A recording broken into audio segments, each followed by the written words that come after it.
ওরে ভাই রে ভাই! বাংলাদেশ বিজিবিতে বিশাল একটি নিয়োগ। ঠিক আছে? আপনি যদি ৮ম এসএসসি পাস হন, আপনি কিন্তু বাংলাদেশ বিজিবির একজন সৈনিক পদে হতে পারবেন। ঠিক আছে?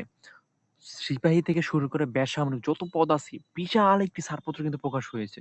তো ২০২৫ সালে কিন্তু লাস্টে ডিসেম্বর-নভেম্বরের ভিতরে কিন্তু এই ছাড়পত্রটা দিয়ে দিবে। মানে প্রকাশ হয়ে যাবে।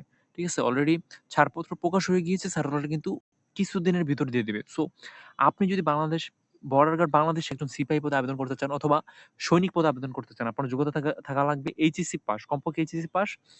ঠিক আছে? এবং হচ্ছে যে আ এইচএসসি তে 3 পয়েন্ট এবং এসএসসি তে 2.00 হলে কিন্তু আপনি আবেদন করতে পারবেন। সো বিশাল একটু নিয়োগ দিয়েছে। সো এই নিয়োগের মাধ্যমে কিন্তু আপনি আ বাংলাদেশ বর্ডার গার্ড বাংলাদেশে কিন্তু আপনি আবেদন করতে পারেন।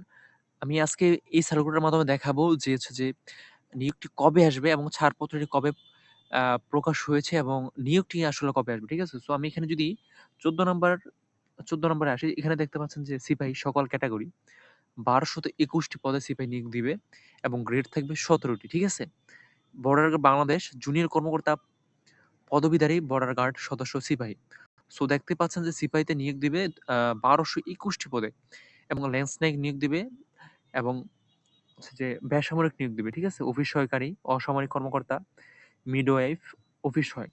সো আপনি যদি এসএসসি এবং এইচএসসি পাস করে থাকেন এবং আপনার পয়েন্ট যদি হয়ে থাকে সর্বনিম্ন 3.00 তাহলে কিন্তু আপনি একজন বর্ডার গার্ড বাংলাদেশের সদস্য হতে পারেন। ঠিক আছে? সো এই ছিল নিয়োগটি এবং নিয়োগ সম্পর্কে আমার চ্যানেলে বিস্তারিত ভিডিও দেওয়া রয়েছে। So please visit the channel and then subscribe now YouTube channel. ঠিক আছে? তো দেখা হচ্ছে পরবর্তী কোনো সাজেশনে, পরবর্তী কোনো ভিডিওতে। ততক্ষণ ভালো থাকুন, সুস্থ থাকুন। আল্লাহ হাফেজ।